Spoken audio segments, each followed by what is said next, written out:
Subscribe कीजिए the biology channel और bell icon को प्रेस। तो डियर स्टूडेंट, मैं हूं Dilip Kumar, lecturer in government boys degree college Shahzadpur. आज हम डिस्कस करेंगे डाइजेशन एंड एब्जॉर्प्शन। डाइजेशन क्या है? डाइजेशन में बड़े कम्प्लेक्स इनसॉल्युबल ऑर्गेनिक फूड जो सब्सटेंसेस हैं वो ब्रेक डाउन होते हैं into a simple and soluble form में। जो कि होता है, ये एक्शन मैकेनिकल ब्रेक डाउन होती है और एंजाइमेटिक इसमें ब्रेक डाउन होती है।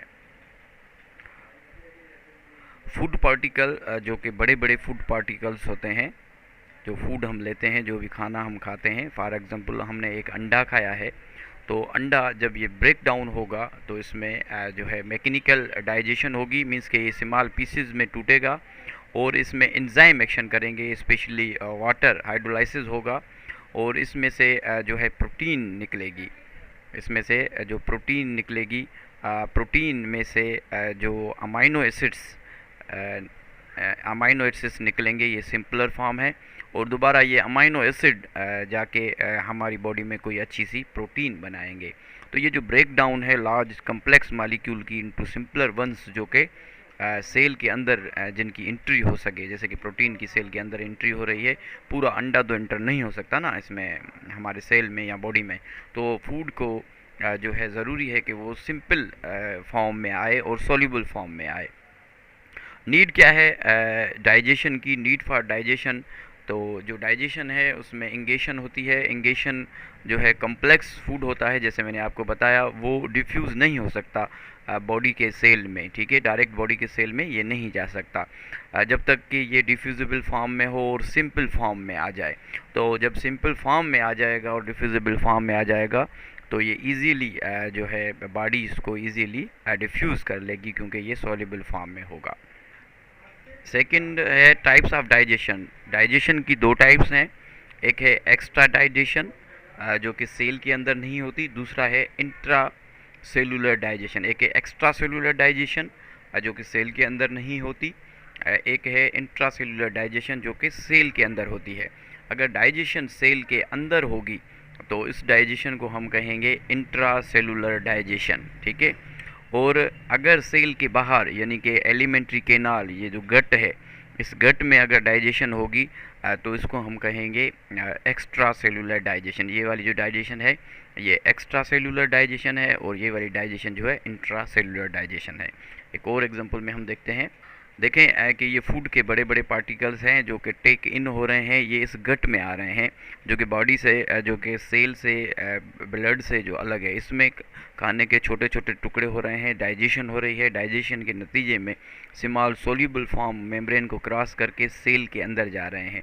ये जो डाइजेशन है, यहाँ पे जो डाइजेशन हुई है ये सेल के बाहर हुई है, इसलिए इसको एक्स्ट्रा सेलुलर डाइजेशन कहेंगे। जो सेल के अंदर डाइजेशन हो रही है इसको हम कहेंगे इंट्रा सेलुलर डाइजेशन।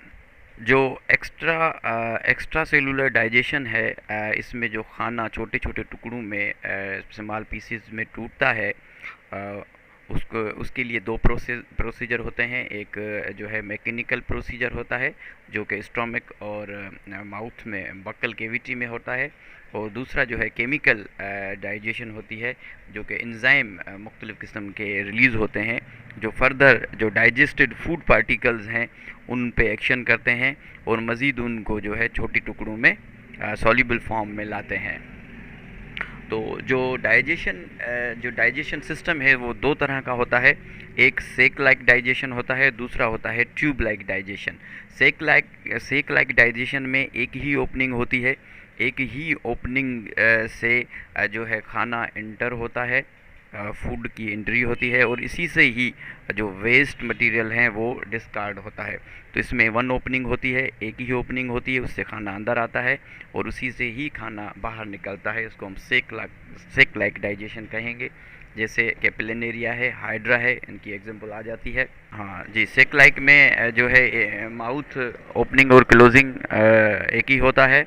जैसे कि हम बैग्स लेते हैं, जो किताबों का बैग्स है, उसमें हम बुक्स रखते हैं अंदर और उसी से ही बुक्स हम निकालते हैं। तो ये सेक लाइक डाइजेशन है। या ऐसी कोई शॉप पर उसमें सामान हम लेते हैं, सब्ज़ी वगैरह रखते हैं और उसी से ही एक ही जो उसकी एंट्री होती है वहीं से हम निकालते हैं। तो ये क्या है, सेक लाइक डाइजेशन है। सेक लाइक डाइजेशन में पार्शली डाइजेस्टेड फूड होता है, कम्प्लीटली डाइजेस्टेड फूड नहीं होता, इसलिए जो सेक लाइक डाइजेशन है वो इनकम्प्लीट डाइजेशन है। जो ट्यूब लाइक डाइजेशन है, ट्यूब लाइक डाइजेशन में माउथ और एनस दो ओपनिंग्स होती हैं और उसमें खाना इसमें जो है खाना कम्प्लीटली जो है डाइजेस्ट हो जाता है। ये इसका जो है एडवांटेजेस है, जैसे कि डाइजेस्टिव ट्रेट है। अगर डाइजेस्टिव ट्रेट को हम देखेंगे, for example this is the completely, एक ये एंट्री है, यहाँ से खाना एंटर हो रहा है, खाना डाइजेस्ट होके जो वेस्ट पार्टिकल हैं, वेस्ट पार्टिकल यहाँ से जो है एनस के थ्रू जो है निकल जाएंगे। तो इसमें दो ओपनिंग्स हैं और यहाँ पे खाना जो है कम्प्लीटली डाइजेस्ट होता है। जी, इंगेशन हमने पहले ही पढ़ रखा है कि इंगेशन जो है ये इनिशियल फेज़ है होलोज़ोइक ड्यूट्रेशन का। इसमें जो फूड है वो ट्रेक इन होता है, या ट्रेक इन ये दो तरीक़ों से होता है, या तो डायरेक्टली फेगोसाइटोसिस होती है, या तो ये माउथ के थ्रू जो है फूड टेक इन किया जाता है। अगर हम फेगोसाइटोसिस की बात करेंगे तो फेगोसाइटोसिस प्रोटोजोन में जैसे कि एमीबा में होता है, पैरामीशियम में होता है, जो कि खाने को टेक इन करते हैं। इनमें खाना जो है वो फूड वैक्यूल में जाता है, और फूड वैक्यूल जो है खाना जो है फूड वैक्यूल में जाता है सीडोपोडिया के थ्रू या सिलेटरी एक्शन के थ्रू फूड वैक्यूल में जाता है, और इनमें जो है इंट्रासेलुलर डाइजेशन होती है। ये जो एमीबा है, एमीबा का अगर हम एग्जांपल लें तो एमीबा में प्रोजेक्शन होती है, सीडोपोडिया की प्रोजेक्शन होती है, और यहाँ पे एक कप लाइक स्ट्रक्चर बनता है, और ये जो कप लाइक स्ट्रक्चर है ये जो है खाने के पीस को ये घेर लेता है, और खाने के पीस को ये इनगल्फ करता है। इनगल्फ करने के बाद ये जो खाना है एंट्री हो जाती है इसमें वैक्यूल के अंदर। जो फूड यहाँ पे वैक्यूल्स जो बनता है, तो ये बाद में चेंज हो जाता है फूड वैक्यूल, और फूड वैक्यूल में जो खाना है डाइजेस्ट होता है फूड वैक्यूल के अंदर छोटे छोटे पीसेस में, इसलिए इसमें इंट्रासेलुलर डाइजेशन होती है। और ये जो प्रोसेस है, इस प्रोसेस को हम कहते हैं फेगोसाइटोसिस, जो खाना है डायरेक्टली टेक इन हो रहा है। इन मेटाजोआ में जो इंगेशन का प्रोसेस होता है वो थ्रू माउथ होता है, जो कि इसमें परमिनेंट ओपनिंग होती है डाइजेस्टिव ट्रैक्ट में। और अगर हम बात करें जो स्मॉल साइज़ में फूड लेते हैं उनको माइक्रोफेगस फीडर कहते हैं। अगर इनकी हम एग्जांपल देखें तो जो है फिल्टर फीडर्स हैं, जैसे कि स्पंज हो गए, और इसमें डेफेनिया आता है। डेफेनिया के जो लिम्स हैं वो स्टिफ ब्रिस्टल लिम्स होते हैं। ये डेफेनिया की शक्ल है। डेफेनिया के अगर लिम्स देखेंगे तो यहाँ पे हेयर लाइक प्रोजेक्शन है, जिसको कि स्टिफ जो है स्टिफ ब्रिस्टल कहते हैं। अगर ये मूव करेगी फॉरवर्ड पानी के अंदर, तो पानी से जो है खाना जो है इसके साथ आ जाएगा, और ये जब बैकवर्ड मूवमेंट ये ब्रिस्टल करेंगे, इस तरफ मूवमेंट करेंगे बैकवर्ड, तो खाना जाएगा जो वाटर के साथ सस्पेंडेड फूड पार्टिकल हैं वो भी इसकी बॉडी में आ जाएंगे। तो जो ये है माइक्रोफेगस फीडर्स में होता है, जो कि एग्जांपल हमने देखी है डेफेनिया की। डेफेनिया में जो है वाटर के साथ फूड के पार्टिकल्स होते हैं, और ये कैसे आते हैं, जैसे कि इनमें मूवमेंट होती है, लिम्स में बैकवर्ड मूवमेंट होती है, तो ये माउथ की तरफ आ जाते हैं। अगर हम बायोवेलिविया में देखेंगे, अच्छा ये जो डेफेनिया है, ये डेफेनिया आर्थ्रोपोड का माइक्रोस्कोपिक एक्वेटिक ऑर्गेनिज्म है, और बायोवेलिविया मोलस्का का ये एनिमल है। इसमें जो है सिलिया मूव करते हैं, इसमें जो है मूवमेंट होती है सिलिया की, जो कि मौजूद होते हैं गिल्स में, और इनके थ्रू जो है वाटर बॉडी के अंदर इनहेल होता है सीफोन के थ्रू। सीफोन एक ओपनिंग्स होती हैं एक ट्यूब लाइक स्ट्रक्चर होता है जिसके थ्रू वाटर की एंट्री होती है, और वाटर में जो है सस्पेंडेड पार्टिकल्स होते हैं फूड के, और दूसरा जो है सीफोन होता है बायोवेलिया में, जिससे जो है एक्सहेलेशन होती है। तो इनहेलेशन से सीफोन है और एक्सहेलेशन इसमें इनहेलेंट सीफोन है जो कि वाटर को टेक इन करते हैं, और उसमें एक्सहेलेंट सीफोन है जिससे कि पानी बाहर आता है। वाटर की इंट्रेंस के साथ फूड के पार्टिकल्स भी इनके साथ आ जाते हैं। मैक्रोफेगस फीडर की अगर बात करेंगे तो लार्ज पार्टिकल में खाना लेते हैं, और ये खाना लेते हैं आर्म्स के थ्रू या टेंटेकल्स के थ्रू। टेंटेकल्स जो कि हमें हाइड्रा में नज़र आए थे, आगे हम पढ़ेंगे इन डिटेल में। टेंटेकल जिसमें नीडोसाइड सेल होते हैं जो कि प्रे को, शिकार को पैरालाइज करते हैं, और ये टेंटेकल्स जब बेंड होते हैं टूवर्ड्स द माउथ तो खाना इनके अंदर आ जाता है, और आर्म्स को यूज़ करते खाना टेक इन किया जाता है। कुछ फ्लूइड फीडर्स हैं जिनमें माउथ जो है मॉडिफाइड होता है, प्रीसिंग करता है, जैसे कि प्रीसिंग करना, जैसे कि मच्छर है वो अपनी जो है प्रीसिंग करके ब्लड को सक करता है, और जो प्रीसिंग करना और सकिंग करना, ये दो टाइप्स हैं, मॉडिफिकेशन है माउथ की। एब्जॉर्प्शन की अगर हम बात करेंगे तो ये पोस्ट डाइजेशन प्रोसेस है।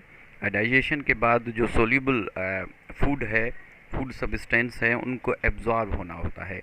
या तो ये डायरेक्टली सेल के अंदर एब्जॉर्ब हो जाएंगे, या तो ये बॉडी फ्लूइड जो कि हमारी बॉडी में दो किस्म का है, एक ब्लड है और दूसरा है लिम्फ कलरलेस फ्लूइड है। आगे हम पूरा एक लिम्फेटिक सिस्टम हम पढ़ेंगे कि 15% जो है लिम्फ होता है जो कि सर्कुलेट होता है जो लिम्फेटिक वेन्स हैं उनमें। तो अगर हम प्रोटोजोन्स की बात करेंगे तो प्रोटोजोन में अगर हम प्रोटोजोन्स की अगर हम बात करेंगे तो इसमें जो फूड है, फूड कुछ अगर हम फॉर एग्जांपल एमीबा की बात करें तो एमीबा के अंदर जो फूड वैक्यूल्स बनते हैं, फूड वैक्यूल्स में ऐसे जो है केनाल्स बनते हैं, और केनाल्स के थ्रू जो फूड है वो एब्जॉर्ब होके आता है साइटोप्लाज्म में। और जब साइटोप्लाज्म में फूड आ जाता है तो साइटोप्लाज्म में आपको पता है कि साइटोप्लाज्म में स्ट्रीमिंग मूवमेंट होती है। साइटोप्लाज्म जो है स्ट्रीमिंग मूवमेंट होती है, ऐसे स्ट्रीमिंग मूव करता है। तो इस स्ट्रीमिंग मूवमेंट्स के थ्रू, जिसको कि साइक्लोसिस कहते हैं, तो साइक्लोसिस के थ्रू पूरे साइटोप्लाज्म में जो ये डाइजेस्टेबल फूड है ये फैल जाता है, और वहीं पे ये एनर्जी प्रोड्यूस करता है, या एसिमिलेशन होगी, या तो ये नया प्रोटोप्लाज्म बनाएगा। हमारी बॉडी में जो है ये ट्रांसपोर्ट होता है मीडियम में, या तो ब्लड में होगा, या ब्लड में और लिम्फ में। एब्जॉर्प्शन के बाद है एसिमिलेशन। एब्जॉर्प्शन के बाद है एसिमिलेशन में जो फूड है वो इससे मेम्ब्रेन से निकल के जो है सेल के अंदर आ जाता है, या बॉडी फ्लूइड के अंदर यानी ब्लड या लिम्फ्स के अंदर आ जाता है, और वहाँ पे ये या तो एनर्जी प्रोवाइड करेगा, या तो ये जो है मटेरियल बनाएगा जो कि कॉर्पोरेट होंगे इनटू द बॉडी। और लास्ट है इगेशन है, जो वेस्टफुल जो बाकी जो अनडाइजेस्टेड फूड बचा है उसमें से जो है पानी रीएब्जॉर्ब होगा, और पानी रीएब्जॉर्ब के बाद एनस के थ्रू ये जो है एनस के थ्रू जो है अनवांटेड मटेरियल या अनडाइजेस्टेड फूड जो है रिमूव आउट हो जाएगा, एलिमिनेशन हो जाएगी। तो आज हमने डिस्कस किया है digestion and absorption chapter number 12 का topic number 8। Thank you so much.